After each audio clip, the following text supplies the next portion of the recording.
What's going on, everybody? My name is Ryan Snaadt. It rhymes with odd, and you're listening to and watching the Rhymes with Odd podcast, Iowa's business and personal development show for people just like you. Today, we're jumping in the booth with another amazing guest. We got Jeremiah in the house. Jeremiah is the founder and CEO of Webspec, which is a Des Moines-based marketing agency and he has spent over 20 years kind of dominating the web and marketing space through aggressive growth and strategic acquisitions, which we'll talk about with various marketing companies and all the fun things with your journey in business. Yeah. Jeremiah is also not just a tech guy. He's into real estate, which we'll talk about. He's a partner in the Iowa Sign Company. He's the man behind the Iowa Fireworks Company, which has raised a bunch of massive funds for nonprofits in the area. Today, we'll walk through and talk through how you've acquired, founded, sold, and expanded multiple businesses, which I think would be really interesting. Purchasing your own office for the real estate side. We'll talk about that for owners that are interested in that.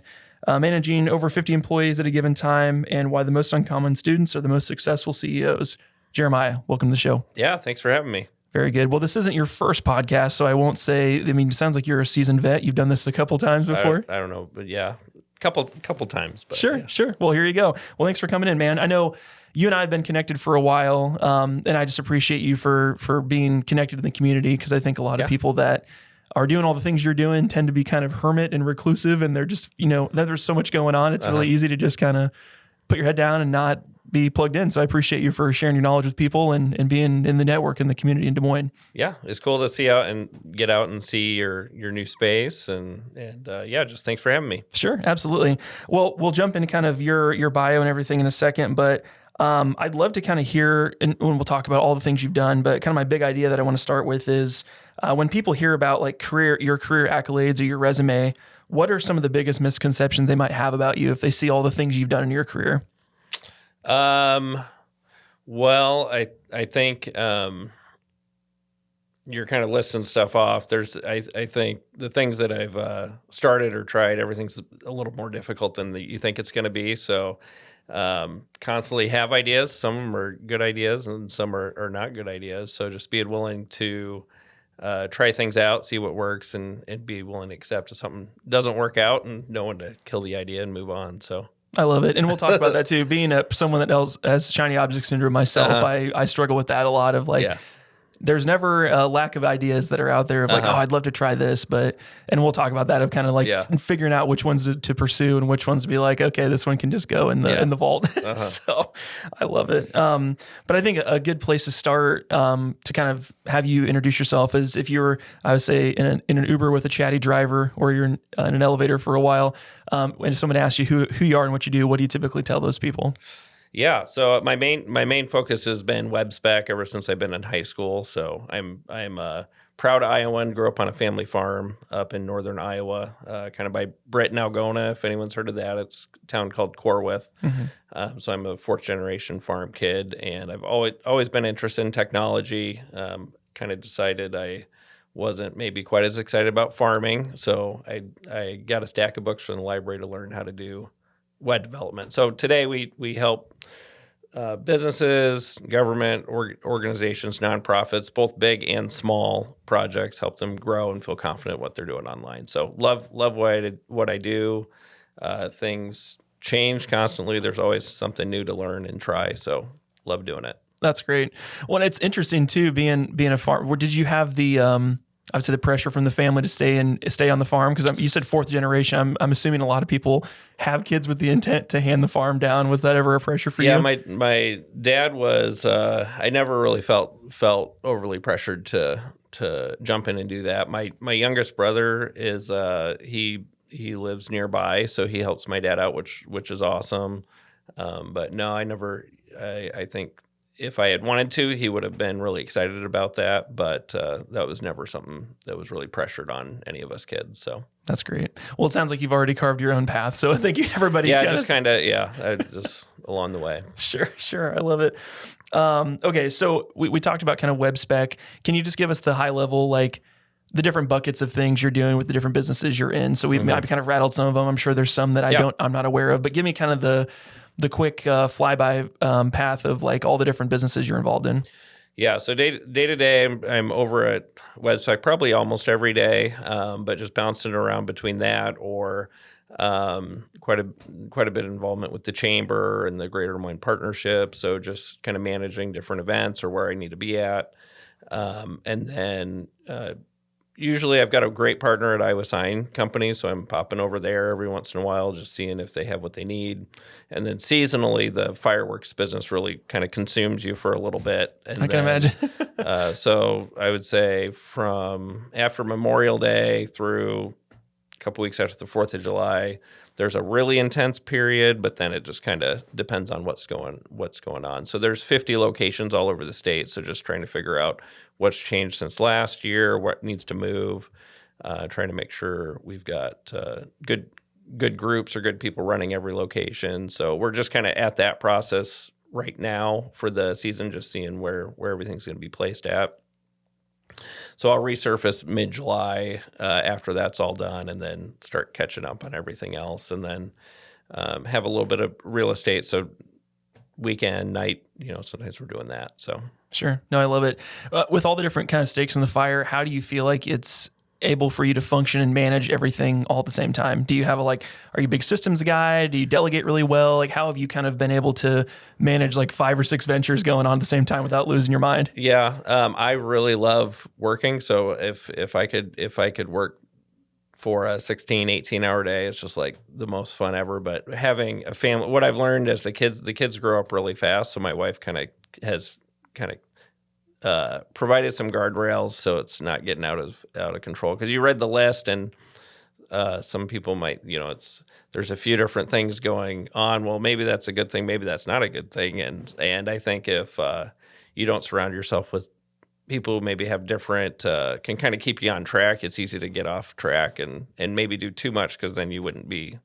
Sometimes if you do too many things, you're not doing a very good job at any of them. So what I try to do is hop between things and give focused energy at a time on whatever it is that I'm working at. So that's awesome. Well, and you mentioned before we started, you have a couple kids. How many kids and what ages? My youngest, it's high school through sophomore in college. So Okay. So busy household, busy time. Everybody's driving now, going wherever, whenever, to their different commitments. So Sure. That's great. Well, I'm sure this is a different stage of life now where, we've talked to the folks that have the young kids and some kids that are, I would say, like mid-elementary and middle school, where it's like you're the taxi. So it's like that's what your job is for a while. And now, I'm sure you're experiencing like they start to. A little bit, but we still taxi a lot. Sure. So, yeah. It's like, why can we get a little, I always said that's like a great business idea would be like, a school bus system, but just for athletic events or activities or music or whatever, just driving people around. I'm like, there has to be something out there for people. So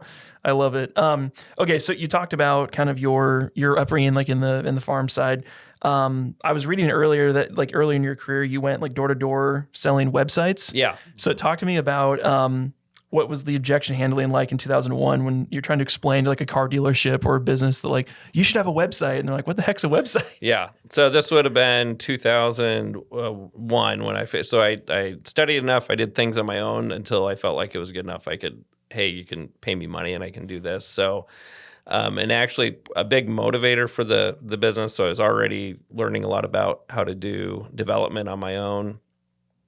But I participated. I was a high school student that participated in the Hoover Uncommon Scholarship Program. So the premise of that is they allow high school juniors every year to submit ideas in the spirit of President Herbert Hoover, and it can either be an entrepreneurial idea, technology, humanitarian idea, and they pick a group of kids where you can really work on and refine your idea over the course of the summer. So I was selected as one of those groups of students, and it really gave me a lot of focused energy from, okay, this is something I enjoy. I think I can do this, and really an intense period where, hey, I gotta get this going. So it was called Webspec, even from the very beginning, Webspec design. The meaning behind the name was to build things to customer specifications on the web. So that was kind of where I came up with the made up name for that. And so I needed to go get some customers. So we lived on a highway. So went up and down Highway 18. And as far as rejection goes, I don't really remember I think everyone was pretty nice. Iowa's pretty personable, and I think just I was a 16-year-old, so it's probably like, what are you doing here? But everyone was nice. I made little cards. They at least took a card, and we had a conversation. I don't remember getting yelled out of anywhere. Sure. Yeah. No one said, "Get off my porch." Yeah, my very first sale, it was, and most people didn't have, the internet was new then, so there wasn't a whole lot of people in the area offering those types of services, certainly in rural Iowa. And so they didn't have anything. A lot of them were small businesses, so they were curious to give it a try. So my very first sale was an auto dealership in Clear Lake, and then he had a buddy with a hearse business selling funeral hearses. So then he referred me over there, and then started getting a lot of referral business too. So I was able to show people things that I had done. So sure. Well, in that conversation, what do you feel like that first sale of the dealership was more of out of sympathy of like, okay, this kid's a go-getter, he's 16, or is it like, oh, we're actually really interested in this. This is kind of the new technology. Yeah, I think they were thrifty, and then they're like, well, it's not, see what happens. And then I don't remember if I got money up front or not. I may have gotten a little bit, but I think most of it they paid me at the end. And it wasn't very much to begin with, so it wasn't a huge risk, I don't think. Sure. So, well, I think people, at least I do this, if you see someone out like hustling earlier in their career, like a lot of people want to give you a chance because if they also had that experience, you see a little bit of yourself in them. Yeah. So I'm assuming like the dealership was probably like, oh, if we give this kid a chance, he might actually turn into something. Yeah. So yeah, and it was fun showing him how to use I had to build a car inventory system. So there might have been some I don't know when Auto Trader started, but that wasn't nearly as prevalent then. So they were listing all their inventory on their custom inventory system. So people were coming from all over the Midwest to start buying vehicles, and they sold RVs and things as well. So it was kind of cool to see, okay, they're putting it out there, and then all these people are seeing what they're putting out, and it's actually improving their business. So sure. Yeah. No, I love that. Well, and being, I would say, like, what drew you to the web early on? Because, I mean, growing up in a rural space with ag and then kind of this new kind of shiny thing, what drew you to it initially? Well, at first I was really interested in computers in general. We didn't have internet because there wasn't really an internet service. You could do dial-up, but I had a friend with internet about 20 minutes away. So at first it was just a real interest in computers. I was able to job shout a computer shop and learn how to build computers from scratch and what all their components. So I became interested in it once I was learning about some of the code that's used to produce the visual aspects of the site. I was like, oh, I think I could figure out how to do this. This is pretty cool. And then, so first I wasn't really thinking about it as a business. I was just really interested in it, and I was really into Macintosh computers at the time. So I made a Mac enthusiast page, and then I made a couple other just personal sites. And then I was thinking, well, I could maybe earn money. I wanted to go to college. That was the real motivator, and I needed to figure out a way to earn money to do that. So sure. I also had my very first business was selling pumpkins. So I started doing that when I was 5 because I wanted to earn money for Nintendo. So I was already doing that every season, and I just thought this would be something I could do where I could earn a little more than that. And then I also helped my dad on the farm doing a variety of things, but it was pretty flexible. I could do it, and people didn't really care on my age. They just wanted to know I could do it. So sure. Well, you were already on the cusp of the seasonal business thing before, before fireworks even came around. Yeah. It's like, oh, there's people that need this stuff. Yep. So that's great. So you mentioned Webspec like started in high school. Was that something that you ran with right out of the gate, or did it kind of like take a back seat when you went to college, or what was that process like? I would say it was part-time, but it was probably close to full-time even in high school. So I was homeschooled, so I had a little bit of flexibility. So I would work pretty intensively on the summers on the business, and then even during the day I would get my school work done, and then I'd be constantly trying to build different things and learn more about it. And then by the time I got to college, I had customers, so I had to service those customers, and I kept getting more customers. And so it was really more out of necessity. So by the time I had gotten to college, I had some people helping me part-time that I had met along the way.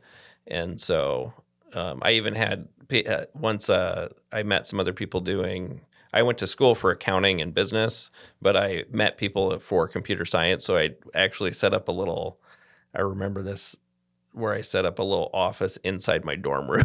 Had people come and work in part-time in my dorm room. Oh my gosh. That was kind of fun. That's crazy. Well, I'm sure people just get on, like, they see what you're doing, like, oh, I want to kind of do that. You know, it's kind of like before your time, so to speak. A lot of people don't think about how they're going to make money until they get that diploma, and then like, oh crap, now what? So, so I was definitely working full time in college. I would try to manage the class schedule, and then I would try to stay up no more than one night every couple weeks. I tried to do one night a week, and it was not a good idea. It was too much. So then I would try to just limit, but that probably wasn't a good idea either. So, but then on the weekends I would just get a lot of hours in because I was doing development, but then I was also getting in different customers. So I'd be talking to customers about that, and also doing some design work too.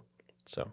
How did you learn all this trade if it was so new to the scene early, but then also you didn't go to school for computer science or design or any of that? I would do a lot of research on, initially I got books from the library. So I read all those, and then I just did thousands of hours of trial and error. And then I would do a lot of Googling, find different communities that would talk about different subjects or things that were coming up for the time to test out. But a lot of trial and error is what a lot of it was. And then just testing new ideas out. So I love it. You talked about kind of this happening in college. Talk to me like post grad. Is Webspec something you focused on full time when you first got out of school, or did it take a back seat? Yeah. So I decided I wanted to live in Iowa, and Des Moines, kind of where a lot of people move to after they might graduate. So, and I did have some family members in the area in town. But I originally moved to Des Moines. My dream was to go to Drake Law and be a lawyer. I was really interested in tax law. So riveting stuff. Yep. So, and I had a customer talk me out of it. Oh wow! Tell me about that. I think part of it could have been partly she was selfishly wanted me to keep working for her, but she was a business owner on the East Coast. I don't remember. I think early on there was a bunch of online forums, so people would post question, or I'm trying to get this done, and then I would pick up work that way.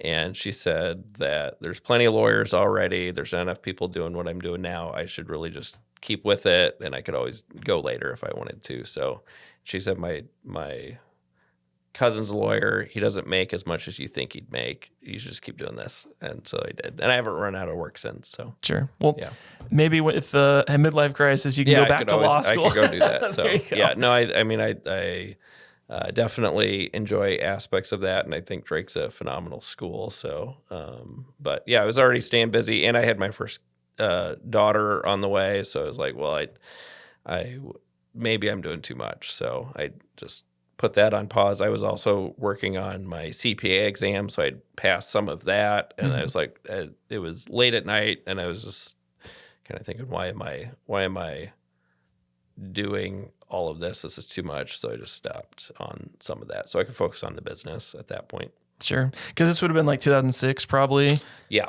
So you're like moved to Urbandale. You're in 2006. You signed this new lease for the Webspec. You're probably a newborn baby like there while you're signing. Yeah. The reason I set up, we lived in the neighborhood where my office is, and there was a for rent sign outside. My wife didn't want me having employees come over to the house. She didn't want strangers over at the house working. And so that was a motivator, but she also knew it was going to be a big undertaking to an office, so she wasn't crazy about me doing a lease before we had our first child. And I think I ended up doing it the month that Julia was born is when we started the lease. And then I had someone who had a first official employee. His name was Adam, and he was from up in Boone, so he would travel down, and he worked at McDonald's, but he had a blog about software development. And I was like, this could work pretty well. So I was like, hey, I'll get you a little more than McDonald's, and then you can do what you're interested in. So that was my first team member. He went on to work for Microsoft, and so his dream was to move out to the West Coast. It was kind of cool, and I still stay in touch with him to this day. So. That's got to be cool to make an impact on somebody that you're a piece of their story, their career story. Well, and then he worked on their browser, the JavaScript on their browser, so it was pretty cool. Oh, I'm using things that he created after he kind of started here. So that's awesome. When you're talking about that, like getting someone on payroll for the first time, taking these big risks during like times that are more stressful or that you might kind of retract instead of go out, what was kind of your mindset going into those things of taking these big leaps and big swings when most people would probably just like take the safe route or the easy route? Well, I definitely needed some help because I was getting more than what I could get done. So I'd be falling behind on trying to get some work done.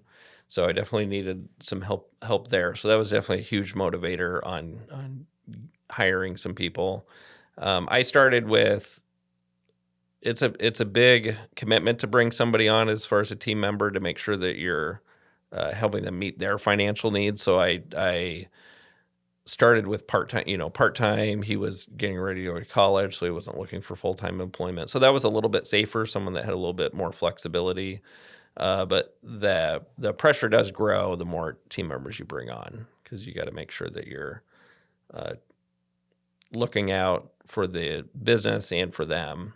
So sure. Do you have more stress now with like dozens of employees versus like having one employee that you're like, oh God, this is the first person with their livelihood on the line? It got that way early on because I was doing too many different roles, so I needed to hire some people to help manage the team members that I was bringing on, because it was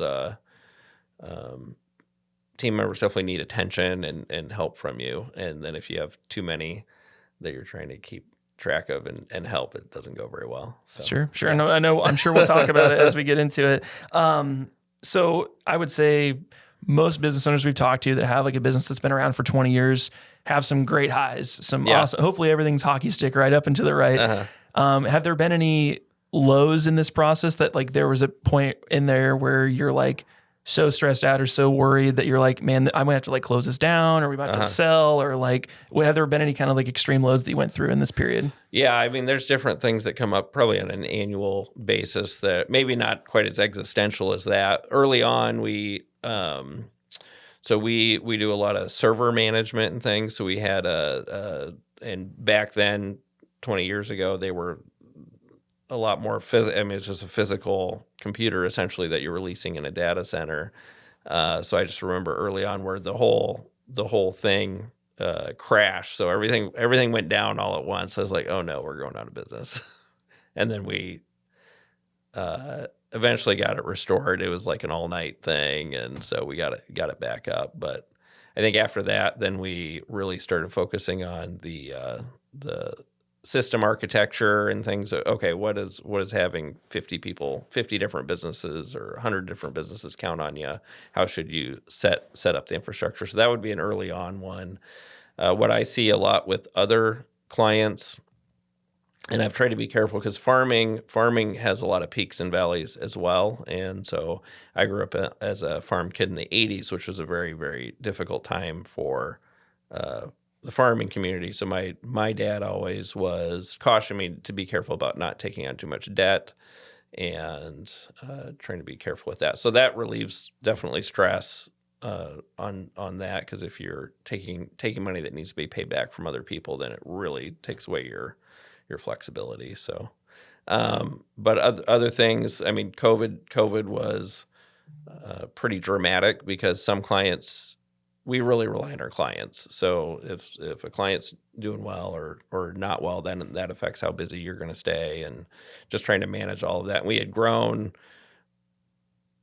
to, it was over 70 full-time people going into COVID. So it was a lot to keep track of. So that was definitely a tricky spot. So we were burning through a lot of cash some months trying to make sure we had enough work lined up. And then if you fail doing that, you can lose a lot of money pretty quickly with that many people. So sure.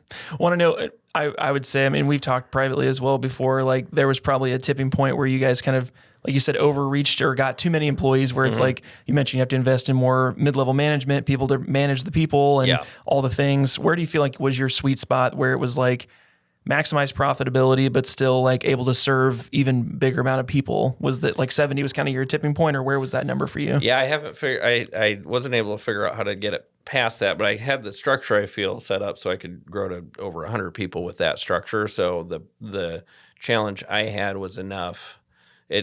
that amount of people complete an incredible amount of work. So just lining up the volume of work consistently that you need to keep that many people busy was what I was trying to figure out. And also there's a little bit of seasonality to the business. So some months were really busy, some were a little bit more of a challenge. So so backing down to today we're right at just under about 50 people. Okay. And so it's just a little bit back, and we can more consistently have enough work lined up. Over this last year, we've been very consistent being able to have enough work to keep that many people busy. So sure. No, I love it.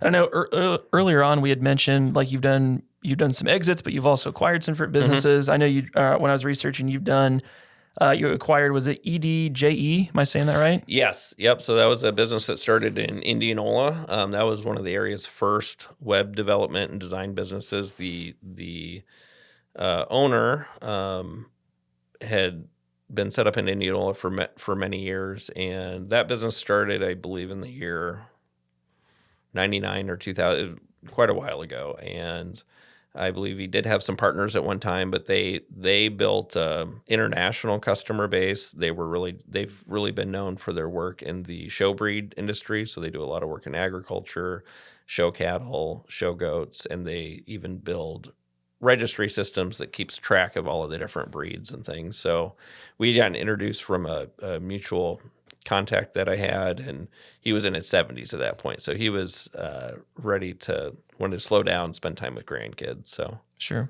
Was that your first acquisition then, like acquiring a business? No, I had done some smaller things beyond that as far as taking over.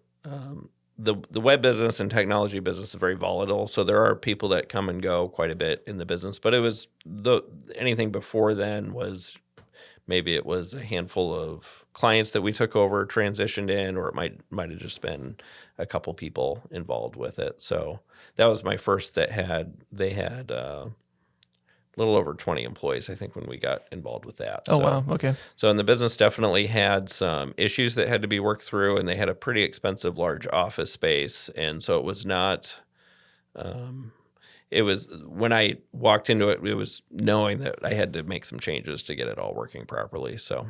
Sure. Well, I know we were, when I was looking, it was like EDJE, there was it Build This, and then it was at Covenant as well, and then the design groups. There's like a multiple ones throughout the 20 years. Yeah, and then there's little ones between that too. So yes, so a lot of that's been taking over books of business, and then team members. So a few of those were retirement situations. The Build This one was in Chicago, and I did that right before COVID. And so they had a really nice office space rented in the Board of Trade building. COVID started, and we weren't even allowed into the building, but we still had to pay rent. Sure. Still had to pay rent. So that one, my original thought was, well, we can get client work lined up in Chicago. We get some of it done there, but then we can get a lot of it done here in Iowa, where it's a little more reasonable cost of living. So. And some of that work, some of it, Chicago's a different place than here, and just understanding how that market works. Sure. I don't know that I figured it out yet. So. Right. Well, and if you, like you said, if you can tap into like a bigger metro area and bring clients here with bigger budgets, that's always a great thing too. So, because I think, and it's interesting too, the agency model, it's like there's a couple different ways to do it, but some people open like a regional office. They'll have, one in the Southwest or one in the Northwest or one in the Midwest. It's like, was that kind of a vision for you, is to have multiple? Yeah, and I think it still is, because I think as the technology continues to advance, the personal relationships that you have with the customers are really, really important. And I think if you're going to be a regional company, you really need people getting to know other people and in the places that they live and work. So I still like the idea. I think we're still dabbling on how to best do that, but. Sure. No, I love that. For people that are, I would say, thinking about acquiring a business to grow, we've had a couple people on the last couple of episodes that either did a merger because they saw like, you're the yin to my yang and let's just join up, or there, like you mentioned, there's retirement going on or other things. What is like your sniff test for an acquisition? Is it like their clients, their cash flow? Is it their like in-house talent or the technology? Like what's kind of the things that you look for when you're weighing the options of acquiring a business? Yeah, I think first off, looking to see all of them have been a little bit different. So there's things that you see on the surface, but then as you get into it, whether it's the people work a little bit differently, or maybe there's different nuances to the business. I read in a book once, the business takes on the personality of the owner in some way. So your personality as the owner or the leadership will trickle down into the business in different ways. So, and that can be in good ways or maybe not so good ways. So just figuring out how the business is managed, how open people are to change.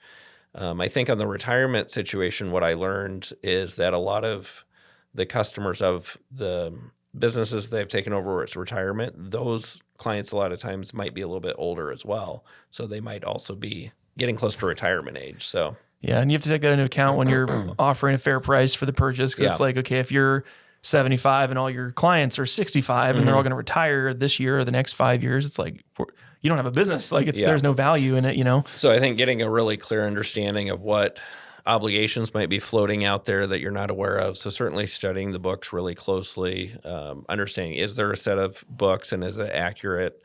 Is the business profitable, but that is essentially the owner's salary, because you would either need to become that owner operator or you're going to have to hire somebody to do that aspect of the business.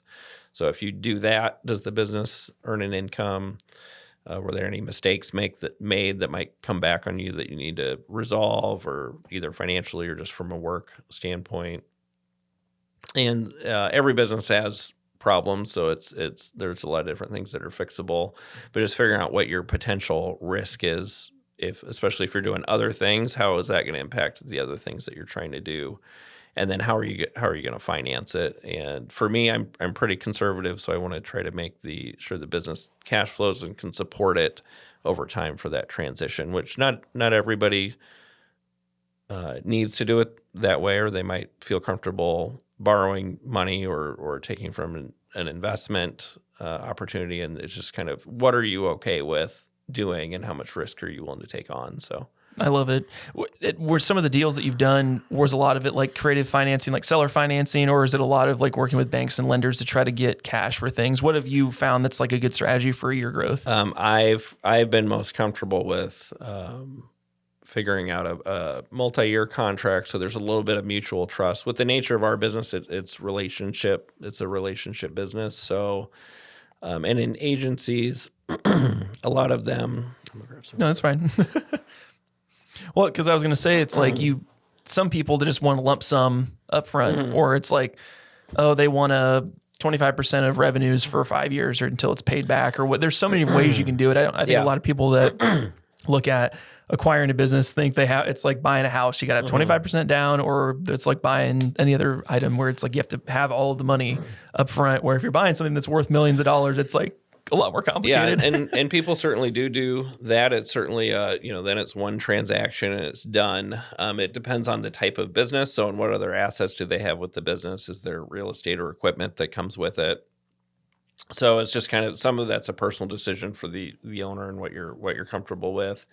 In my case, I'd prefer to have a little bit longer time to get to know the owner, work with them, and make sure that it was important to me to respect what was important for them as far as keeping team members or certain things, the way they operated the business. So that ended up working out well from both standpoints. And there were some protections in there too, because a lot of agencies get most of their business from maybe a small set of accounts, even if they've got a lot of accounts, understanding where the business is actually coming from.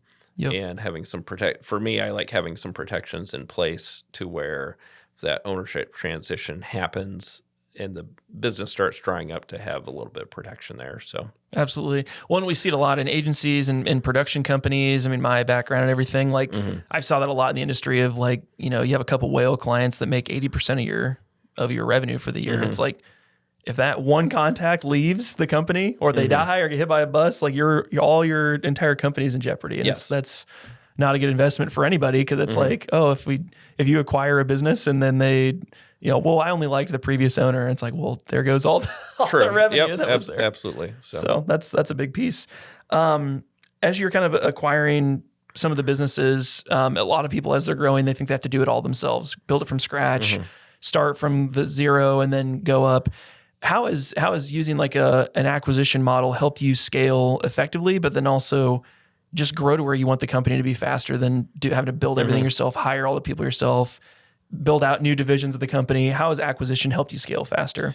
I think learning from peers. So Edge, for example, they had team members that had a lot of experience and were at different points in their career. And a lot of us at the time, we were would have been early 30s. And I again, with me not ever having a real job working somewhere, there's a lot of things that I've learned from customers and just ask them, customers that work in larger organizations, hey, how do you do things over there?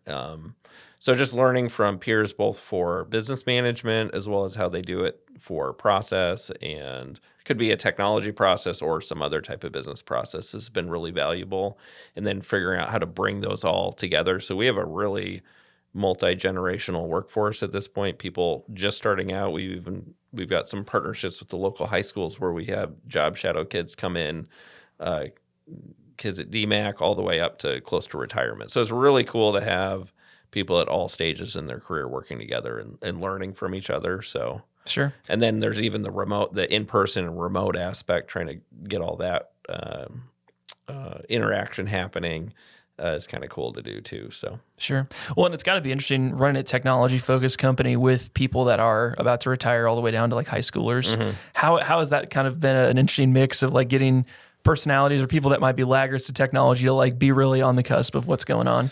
Yeah, and I think everybody, you have a certain way of doing things that works for you, and you might not want to change necessarily. But being in a technology business, even if you're further on in your career, I think you've just been forced that, hey, things change. That is the career. Things are changing constantly, and that's always been the case. So just trying to have the mindset of I'm open to trying new things is important, I think, to be successful at what you're doing in this type of business. No, I love it. Or you won't be relevant anymore. So Sure. You gotta be learning all the time, no matter how old you are. It's like a lifelong learner is always important.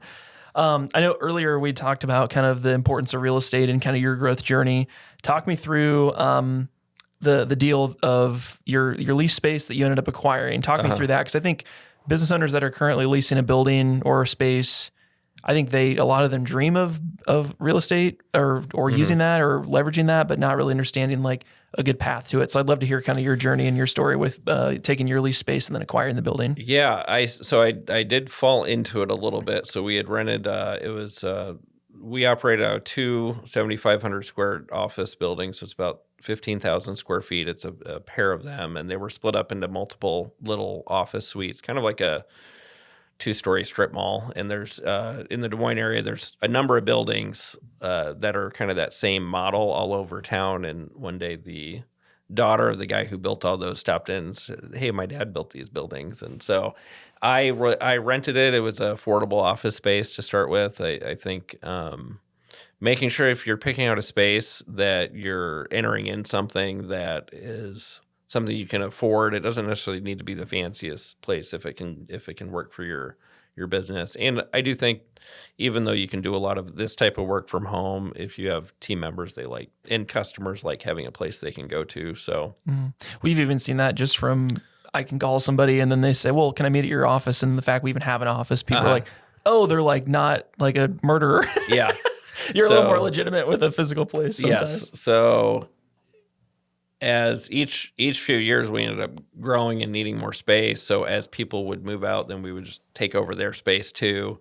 And then so we got to the point where we were using the whole top floor of one of the buildings. Then the landlord passed away, which he worked all the way into I think he was 80 something. And his widow, she approached me and said, hey, why don't you just buy the buildings? I said no. And then she asked me again. I said no. This is a lot to take on, and I've got young kids. And she's like, look, I'm not even going to charge you interest. We'll work out a 5-year deal. You buy the buildings. You need to buy the buildings. So I called one of my first clients in Des Moines. He had a successful business, and I call him. I still call him now if I've got a tricky thing I'm trying to work out and just getting his input.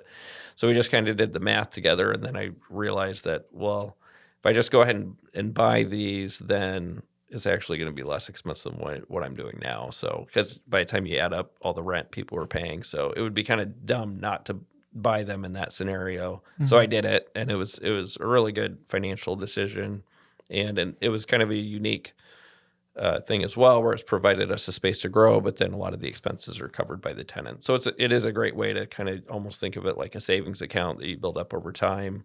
Your rent is always going to probably be going up, but on the flip side, your business needs might grow and change, and so you really need to think about that. It is a long-term commitment having real estate. So if it's something where your business is constantly adapting or you have other business priorities, you might need more flexibility, and it maybe doesn't make sense to rent something, because we can, since we're already right there, we can self-manage it because we're already there every day. But if you're over at some other part, you need help managing it. That's now an expense you need to think about. So.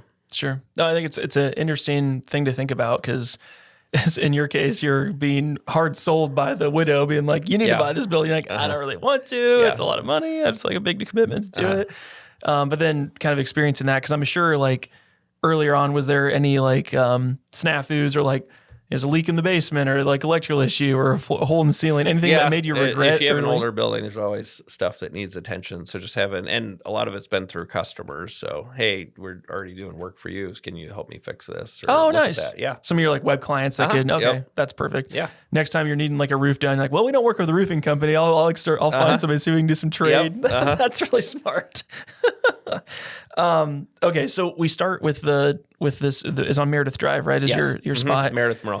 Was this your first real estate deal? Because you mentioned you've been doing a couple other ones. I had a rental on University over kind of by Drake, and my initial thought was, hey, well, there's some really neat professional offices over there that are old century homes, and so that was my initial thought. I was going to buy it and move the business there. So I bought it. I didn't really. It was kind of a spur of the moment thing. So I bought it, and I hadn't really done my research. So I met with the city of Des Moines, and then they started talking about elevators. And like, oh, this wasn't such a good idea. So I had it, and then I used it for a rental, but it was too big to be a great rental, because you essentially ended up with a multi-living situation anytime you did it. So the house was, I also didn't know how to get a great renter, so the house was trashed more than once. And so anyway, so I did have that, and I definitely learned some things not to do on that one. So I had that. I bought the office buildings, and then eventually I had the opportunity to do section, or what is it, 1031 exchange. And so I traded that one for a small apartment complex. And that ended up being much better for me. So sure. Well, and when it comes to real estate, which one have you found, or which side of it have you found to be either the most profitable or the easiest to manage in terms of like commercial versus like a long-term renter, like locally? Yeah. So commercial, they're definitely different. And I've met people that have a number of individual single family homes that works really well for them too. So I think it depends. What is your interest in being a handyman role, or do you have people that can help you do different things? What's your interest in a residential tenant's going to have a lot different expectations than a commercial tenant. On the flip side, Des Moines is a growing area, so there's constantly people moving to town. So you're only dealing with maybe it's a year, and then they might move on, but then you put somebody else in. So it's just a lot more fast paced on a residential situation. Mm-hmm. Typically, if you have several units. On the commercial side, you might have a lot less transition or turnover, but your space might be vacant a lot longer. So just being prepared for that. And if the building's half empty, what does it look like then? And just making sure you're planning for those things. So sure. No, I love it. You mentioned kind of being more conservative on the risk side. How has leveraging real estate helped you grow Webspec and then some of the other ventures, maybe taking chances on things that you maybe wouldn't have done if you didn't have other things going on? Yeah, definitely for Webspec, and with the unique nature of the purchase, it provided a little bit of a safety net, where a lot of times a business, one of their larger expenses is your rental expense. So being able to use that for safety or trying out new ideas definitely has been helpful for us. So I love it. Mm-hmm. Let's see here. In terms of like the growth portfolio, you mentioned you tried a couple different things. In your mind's eye, where do you feel like your real estate business is going to be in like the next 10 years? Do you want to do more single family? Are you looking at another commercial building maybe? And we've got some property for the sign shop as well. So trying to figure out that because they're bursting at the seams with the amount of work that they're doing. So just making sure they have usable space. We've got some property, real estate with the fireworks business. I've got plenty going on, so my wife has really put some boundaries on that. So she did not want me to. I was interested in building a new apartment complex. She did not want me to do that, so I respected the wishes there. And it probably wouldn't have been a good idea. Sure. For everything else that's going on.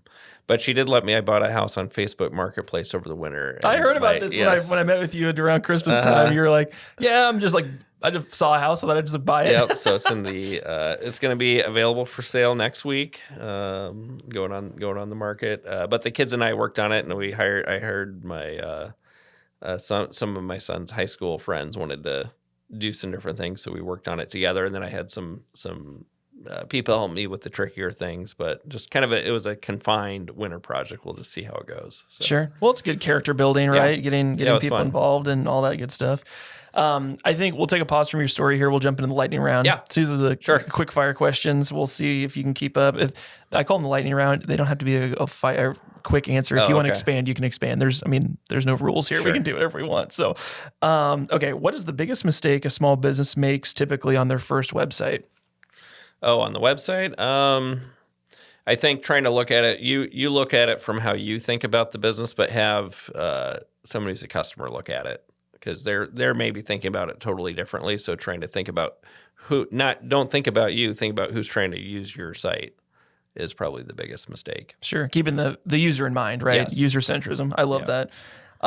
Let's see here. Is it acquiring a company easier or harder than hiring 10 new people?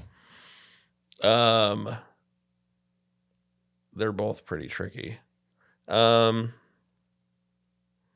would say it's a wash on that. Okay. Yeah. They're both hard. They're both hard. I like it.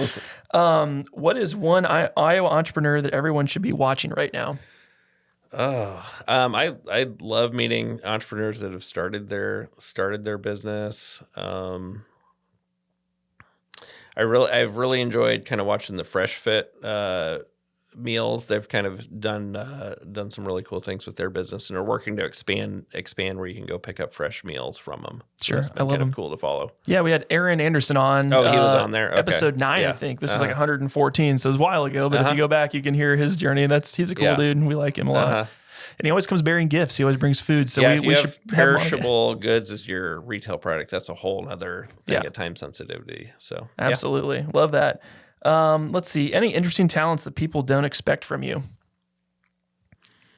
I can play. I had a music scholarship going to school, so I can play piano, and then I volunteer doing bass at church every once in a while. Very good. Yeah. Very good. I'd read that you're a talented piano pianist. Let's see. What is your favorite piano piece to play when you decompress? What's the soothing song? I really like Debussy's, Claude Debussy's music. So Reverie would be one, and so some of his other pieces. So yeah. Okay. Let's see here. You got to pick a side: WordPress or Drupal. What's your go-to? WordPress is definitely the majority of the internet, so that's where we spend most of our time. Really enjoy aspects of Drupal as well, though. So okay, I like it. Let's see. What is the best networking event in Des Moines for a 22-year-old to attend? I know you said you're plugged in with the partnership and some other groups. Yeah, I think the local chamber is really a great place. And if you're 22 just starting out, there's even really good young professional groups within the chambers or through the partnership, and you can just meet people from all over the metro at a similar spot in their career. I love it. That's you definitely should be doing that if you're not. Sure. Yeah, YPC was fun when I was coming out of college. Let's see. Is AI a threat to agencies, or is it going to be the greatest tool to make you guys grow even faster?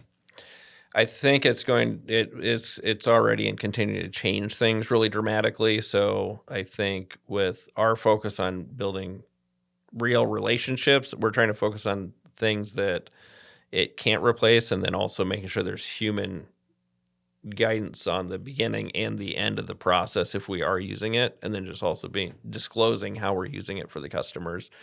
I think that there's a lot of promises of what it can and should be, but then there's also the reality of where some of the tools are at right now. So I think it will change. And the over history, computers used to be people doing computation. So that was an actual job role. So I I think things are changing very rapidly, but just trying to understand what it means and how to use it ethically is going to be pretty wild. But we are in our work. I mean, it's really good at developing code, so it's certainly created a lot of efficiencies for us for sure. So Sure.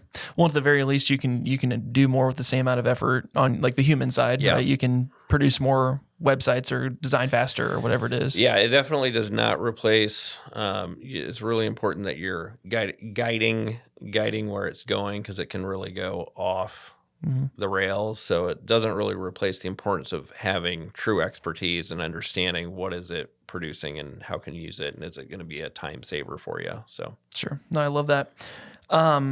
Let's see here. What is the best advice for someone who wants to start a door-to-door service today? From your door-to-door sales experience, what do you feel like they need to be successful? Oh, yeah, they need to really be okay with rejection. Right. Yeah. Don't feel bad about yourself. Sure. Got to hear no. I used to do a retail sales job where I would just pitch people in the aisles. I'd get told no, go to hell 400 times a day. You got to get a thick skin after a while, and then it helps with everything. Yeah, it's important to be experience failures. Absolutely. It's good for you. With your experience now, if you were flashback to, with the knowledge you have, if you went back to being 18 today, would you go to college or would you start your agency sooner?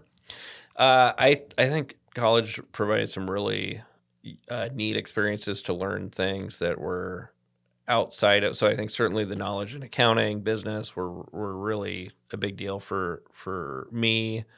I also had gotten a degree in government. We do a lot of work in government, so just having a passion for the work that they do and understanding of how that all works has been really good for me. So plus you build connections, and I've stayed in touch over the last. I graduated college 20 years ago, so you just build lifelong relationships too. So I love it.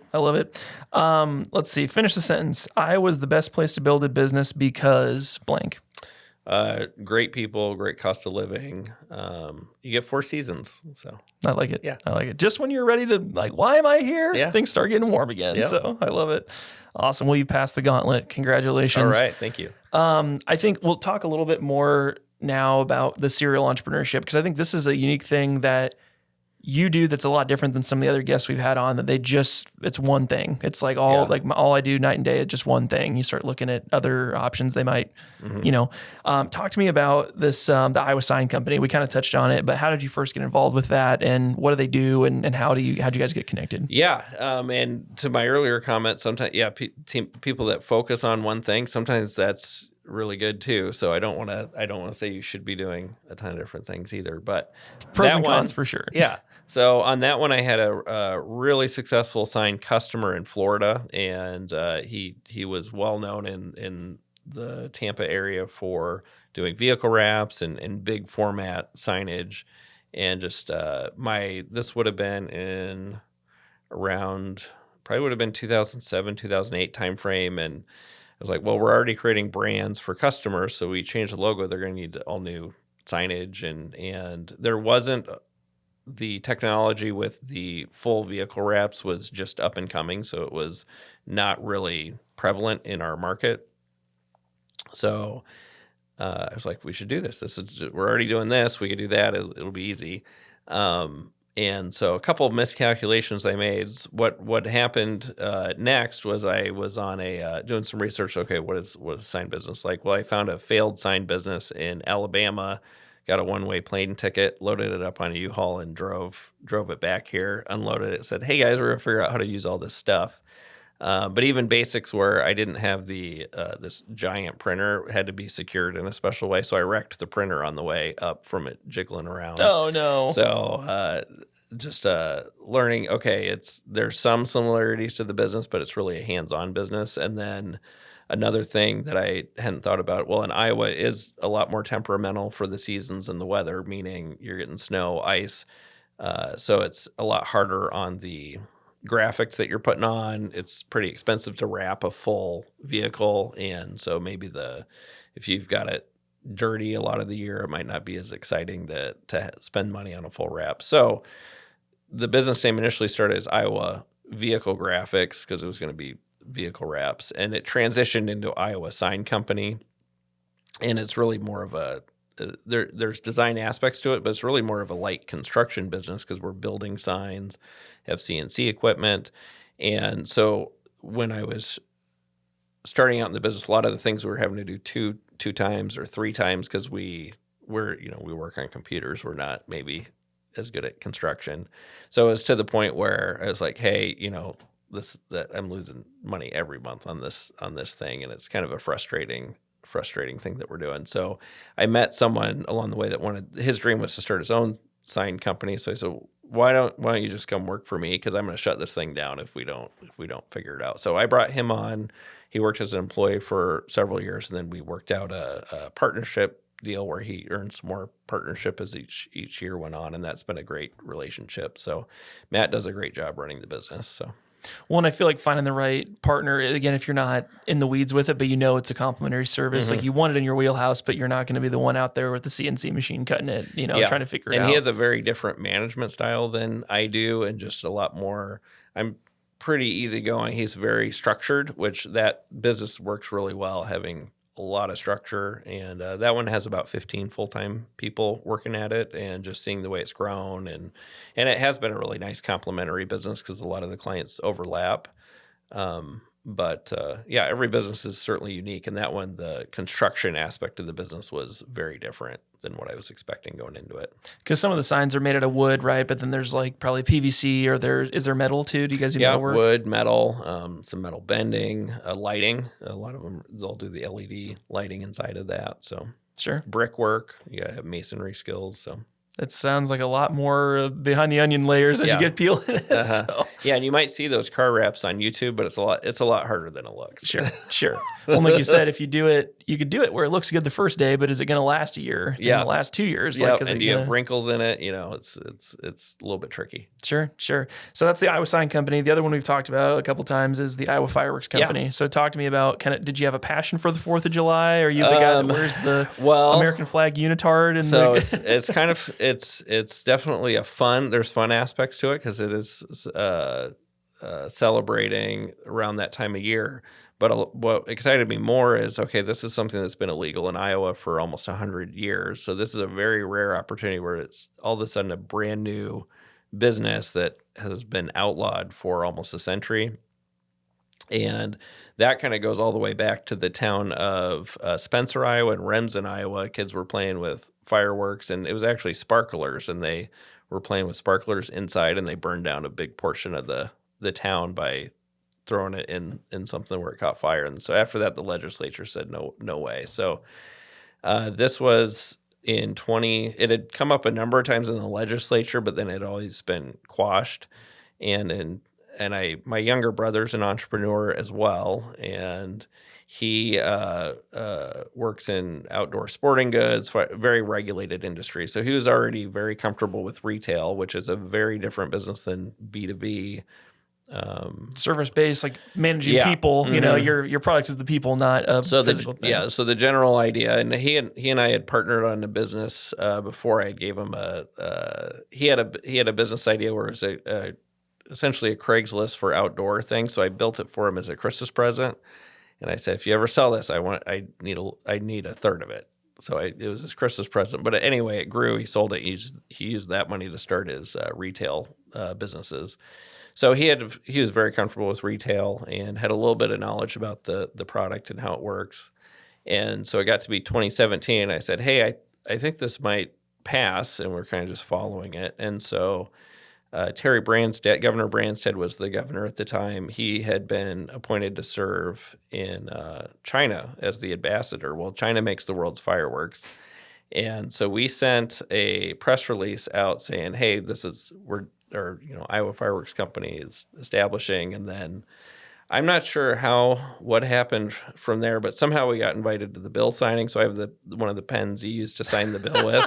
And all of these the fireworks industry is controlled by really just a handful of companies, big companies. So they were flying in on private planes, and then here we're just showing up as kids. And so that was a pretty cool experience. But from May to June, because when my wife and I had discussion, it was going to be a fireworks tent. It was going to be a little one location, like a couple high school kids work it type of deal. but that's not really how it works. So we ended up doing 20 some locations that first year, but it was announced and signed in May. Well, we had to be open for business June 13th. So it was insane. Yeah. So you started one from scratch, like I'm assuming you're sourcing a lot of the product because I grew up on the Missouri border. So a lot of times we'd jump the border and go down there and get all of our, get your discounted smokes and your, all the stuff that you can't get in Iowa that you can get in Missouri. So that first year we got things that were already through a master distributor that already had quite a bit of product coming in. And so that was very, very helpful. And then today we, a lot, that business you actually work on before the 4th of July is done, you already have your factory orders situated for that following year. So that year's about a year. That business is about a year in advance. Okay. And so, you're getting containers coming on ships overseas, and then that's coming via rail, and then you unload it into the warehouse. So that's great. Yeah. So current day, you said you have like 50 locations across the state. Yes. Are these like pop-up circus tents and parking lots? Some Are these of them, are you finding old like Sears department buildings that are vacant that you can fill for where's your locations? We have 2 brick and mortar stores. One is our kind of headquarters in Des Moines, which is down by South Ridge Mall area. So that serves as our off-season warehouse and retail center. And then, but nearly all of them are either large tents, or we also have a kind of pop-up shop container model. So some of them are converted shipping containers you set up. So very cool. For the capital to get that going, was that something you partnered with your brother on, or do you have other partners in this, or was this something that we started with like a tent, used all the profit for next year to grow it, or what was kind of the scale model for that? We had some savings that we put in to get it up and going, but the model of that business requires you to get in so much product. I brought in, after the first year, there was a website customer that we had gotten to know, and they said, hey, we were thinking about starting one of those. I said, hey, why don't we just work together? And so that ended up materializing, and that ended up being a great fit because it is quite a bit of capital to bring in that amount of product. So I didn't want to get into something that'd be so risky it could impact the other businesses negatively. So, and it's a very volatile business. So if there was a drought, well, you couldn't sell anything. So, or if just there's a lot of unknowns that go. Or the law changes again. Yeah, now you're sitting on and you don't have a business anymore. Three warehouses full of things you can't even legally have anymore. It's also it's so seasonal. Most of your income that you get for that business comes in between 24 and 48 hours. So if there were bad storms, and we've certainly seen that in certain markets where if there's a really bad storm, it's going to dramatically affect the sales volume, or if there's a drought, there will be no sales volume. So just spreading out that risk a little bit and having someone else to work with on it's been good. That's crazy. I love it. We talked about kind of you've done some acquisitions, but you've also exited on a couple different projects as well.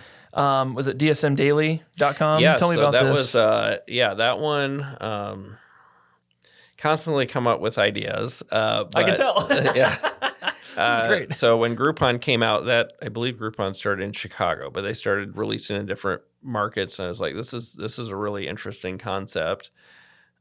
We've got a number of local clients. I think we could beat them to Des Moines because they were only doing market by market. And at the time, it's been around so long now, it's maybe the novelty. The novelty is different than what it used to be, but you would negotiate and get a great deal, pull a bunch of people together to get a good deal for the business. So I think we can beat them to Des Moines. We're here. We know a lot of people, and so we're going to beat them to the punch. So we sent out a press release, and then we said we weren't starting until we had, I think it was 10 or 15,000 customers sign up who were going to use the service. So we were just going day and night trying to get signups. We did a kiosk at Jordan Creek Mall, and that was a lot of rejection there because even just people putting in their email at the mall is harder than you might think it might be. But we had a state fair booth. So anyway, we did by the time of launch, we got to our minimum threshold, and we grew that to we had about 10% of the population in the Des Moines area was signed up for it over a pretty short time span. Like 30,000, 50,000 people on the list, something like that? Yeah, it had grown quite a bit, and there was so then after we got it going, so Groupon did come. There was another one at the time called Living Social, which was the same concept, and then Gannett announced they were going to start one nationwide. So at that point, I knew there was the novelty was wearing off because the pressure of that business was you had to have a new deal every single day, and we were getting pretty worn out. I can imagine a deal every day, and so we did have some sales help, and there was going to be a transition with that salesperson. So I saw the press release from Gannett, so I was like, we need to call Gannett here. So we did, and then we got a call back the next day, and then we worked it out. So that became Deal Chicken, and then was not successful for Gannett. So within not very long, most of that market, the Living Social one closed, and so it's just the novelty of it wore off. But seeing something that you worked so hard on just phase out after you sold it, that was definitely pretty difficult emotionally because you put everything you have into this idea, and you had it working pretty good, but then someone else takes over and ruins it. Sure. I don't want to say they ruined it, but yeah, I mean, it's your baby, right? At that time, it's like you're putting everything you can into it. You want them to buy it and then take it to the moon and back, it's hard to see it die. So. Yeah. And we had the one fun little thing from that business. We had a it was called the Deal Mobile. So we would hide it. It was like a UPS style step van that we wrapped. And I needed someone to drive it around. So there was a guy that was known in the area. He had a taco business. So we let him drive it for his deliveries for free because he didn't have a car. And then once the business sold, he bought the truck. Then it was broke down off of the interstate in someone's yard for several years. And then I bought it back. Okay. I bought it back when we started the fireworks business, and we revived it and turned it into the Freedom Flyer. So we called it the Freedom Flyer, and we wrapped it all patriotic. So it's kind of a fun little deal to drive around town. So well, it's kind of ironic that like the Deal Mobile, once the deal died, then it's just the vehicle also died. It just sat there too. Free advertising for something that doesn't exist anymore. Yep. So, okay. So we've talked a lot about acquisitions, the sales of different things. Do you feel like you have shiny object syndrome, or is it just a thing that you just constantly have ideas where it's like, I'm going to take these ideas and then actually like go to a certain point and see if they have legs that they can move? I think as I've gotten older, that maybe has slowed down for starting brand new things all the time. I think it left unrestricted, I probably definitely could say chasing different fun ideas. I don't. If I do something though, I do it. I want to see it take off. So it's not something where I dabble and then I'm going to come back to that later. It's like I put everything into that idea. But a lot of the people knowing that's strength and can be a weakness. I've got a lot of people around me that hey, wait, let's think about some things here. Here's some questions you should ask before you do that. So I think having a little bit of time to pause, you can be decisive, but maybe try not to be so impulsive. Sure. So that's a hard line to dance for sure, especially being somebody with shiny object syndrome. Yeah, because there's opportunities everywhere. There's so many different things you could do. But that doesn't mean you should do it. So sure. Well, and my wife and I, we've even talked about some different things here and there where it's like we either one of us has a passion for something. Oh, we like or enjoy it, or we're an avid customer of something, and it's like, oh, we could do that. And I always my test I always do for myself is like, okay, if the staff calls in, do you want to be there on a Saturday night running this thing? Yep. And if the answer is no, don't do it. That's always my thing. I definitely missed time when my kids were little. I mean, there's times I just really wasn't around much, and that's not time you can get back. So as the kids have gotten older, I've become quite a bit more structured, so you aren't necessarily going to find me out and about doing a lot of evening networking or traveling, flying out of the area very often, just because that at this point, they're going to be grown up in a few years, and you cannot get that time back. So just making sure you're thinking about over the course of your life where you really want to, what's really important to you long term, because there's only so much time in a day. So figuring out where you want to focus. So sure. Well, that's got to be tough too, because it's like you got all this in. Like you said, if you could work 18 hours a day, you would, because you just love doing it. Yeah. How important has it been to have your wife keeping you grounded, but also your kids giving you somewhere else to be than work every day? Yeah. Well, and a lot of times too, I'll be able to invite them to come along, or whether we're going to an event, or getting them involved with some aspect of the business. So that's been kind of nice. You spend time, you're working on the business, but you're also spending time with them sometimes too. So, but also just trying to really take dedicated time for doing things that they want to do and just being present. So I love that. As you said, some of your kids are starting to get into college. Any prospective employees or apprentices coming up in anybody interested in any of the businesses you do? Yeah, similar to my dad, I have not. The business concepts were something I had the passion for and the idea.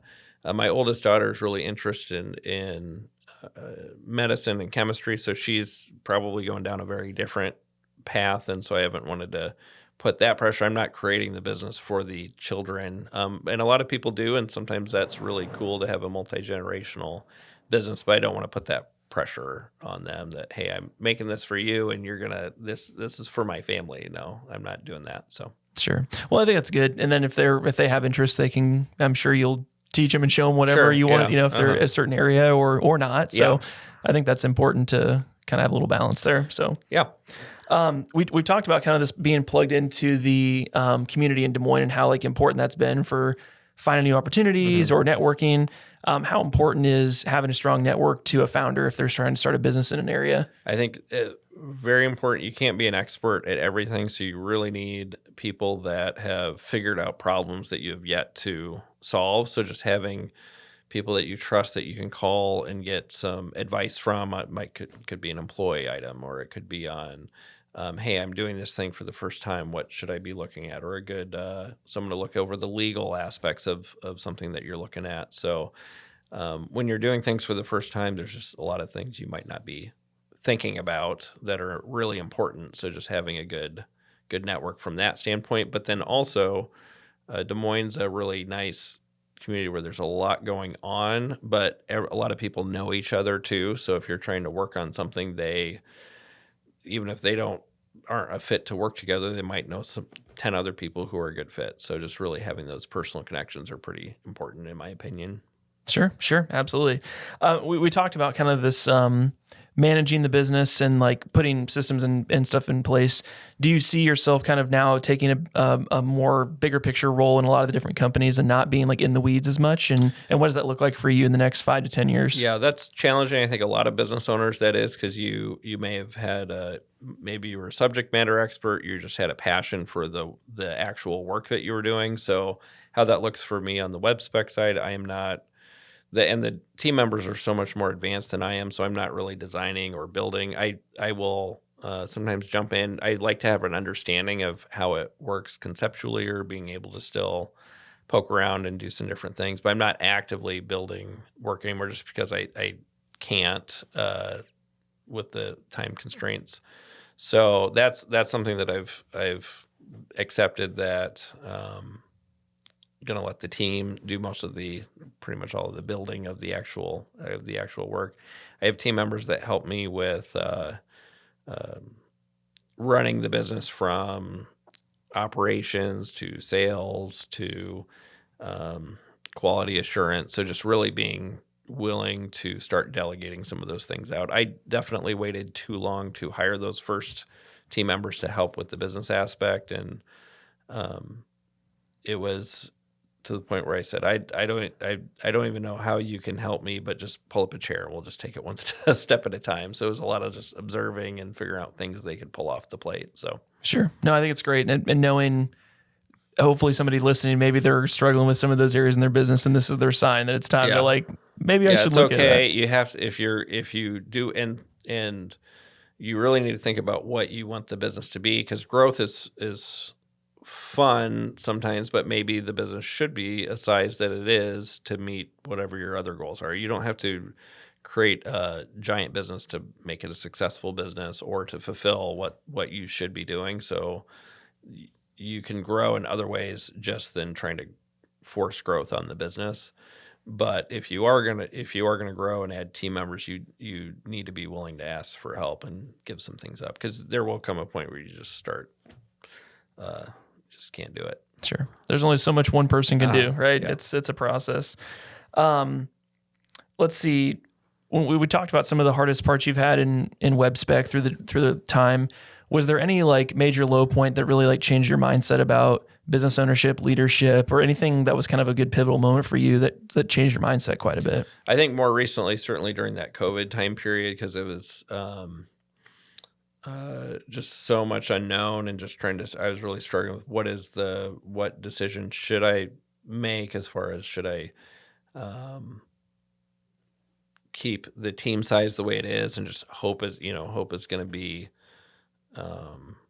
enough coming in, or there's so many positive things going on. Do I really want to make a decision to make the team a little bit smaller? Because I had been used every year was a little bit of growth up until that point, and then it just kind of leveled off, and it was just.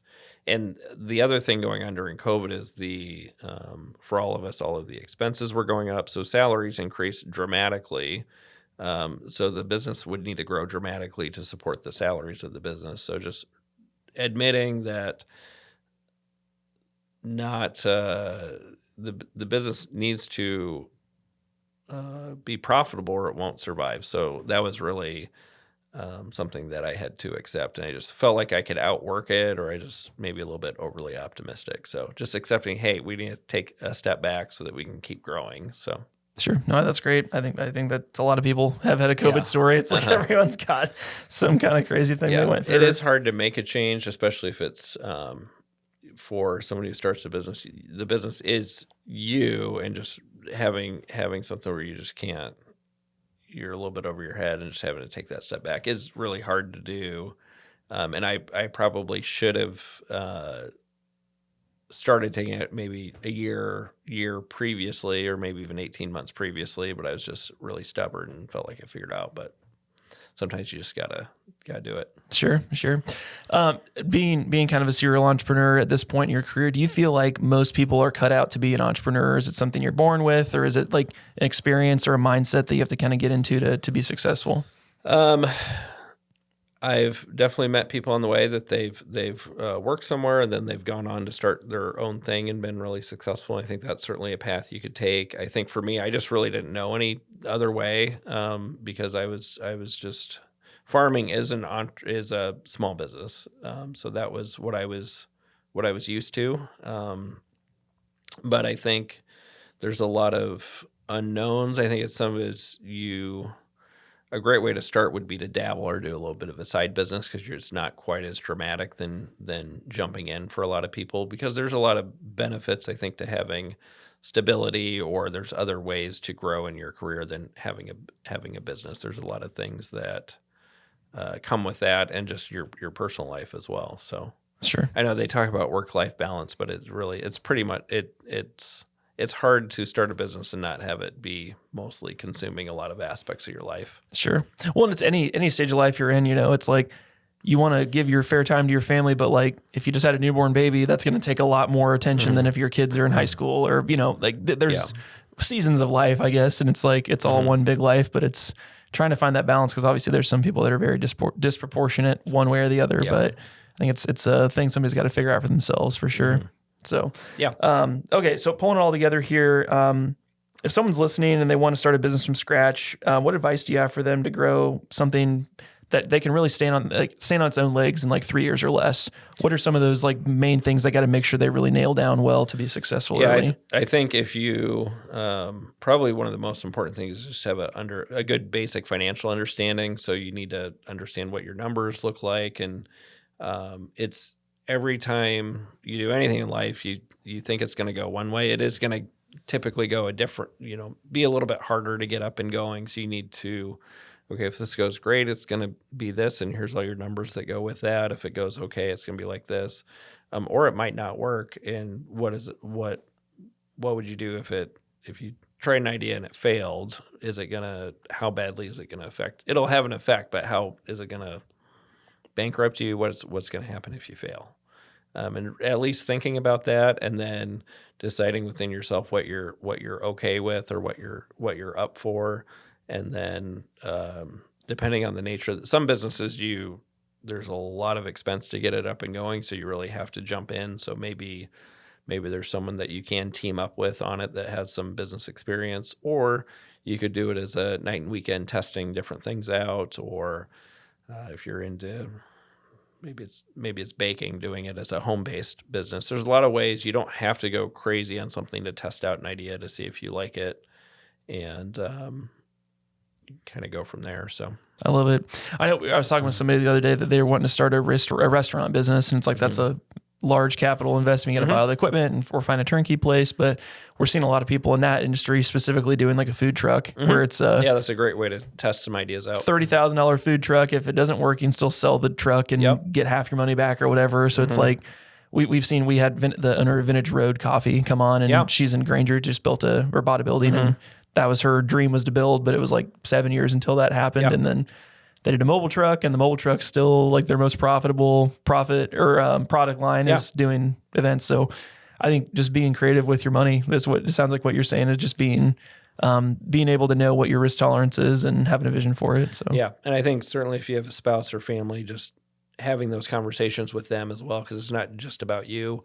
You need to make sure what they're okay with coming on. I already had the business before I met my spouse, but she at least knew I had a business before we had met. So sure, having spousal support I think is like the biggest thing that can tank it, because if you're fighting an uphill battle and then you got somebody at home that's just like doesn't like anything that you're doing with that, it's like you're getting drugged down and trying to fight up at the same time. It's like the energy's not going the way you need it to go to be successful. So that's great. Well, Jeremiah, thank you so much for coming on the show. Is there anywhere that people can go if they want to learn more about you or Webspec or anything like that? Yeah, they can get connected with me on LinkedIn. I'm on there. Otherwise, they just go to webspec.com, kind of poke around, see some of the different things we've done. You may have, or hopefully have interacted with something that we've built or made along the way, even if you don't realize it. But yeah. Very good. Well, thank you so much for coming on the show. Yeah. We'll put links to all your stuff down in the description, but I appreciate your time, and I think people got a lot of value from this. So yeah, cool. Well, thanks for having me. I hope you enjoyed it. Absolutely. Well, you've made it this far on the show. You guys know what to do. Make sure to subscribe. We're trying to hit 1,000 subscribers on the YouTube channel by the end of this year, so make sure to do that if you have not already. But until next Monday, we'll have another episode dropping for you guys. But until then, my name is Ryan Snaadt. It rhymes with odd, and I'm out. Peace.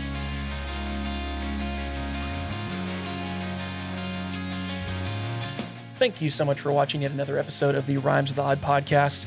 We really do appreciate your support. If you could give us a 5-star review on Apple iTunes, that makes a world of difference, guys.